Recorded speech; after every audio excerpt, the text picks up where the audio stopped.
how to create Apple ID or iCloud account. But like now creating Apple ID or iCloud account is very simple, just like in my cast that I have actually created. But for this video, we'll actually show you from a private tab, just so the My History doesn't SN in here. So I'll open up here. And then what I will do is you can simply go to iCloud.com, right? So when you go to iCloud.com, this is obviously the kind of interface that you might be able to see. And because we are trying to create a new account first, we will tap on sign in, but obviously we don't not have our email and password created, and we have not created our Apple ID account. So what we will instead do is we will actually go to the create account motion.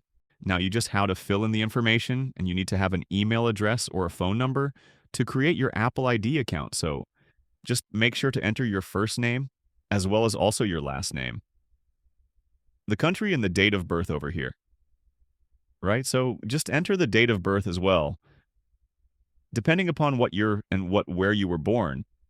And all have to do is enter the email address that you want be used for your iCloud account.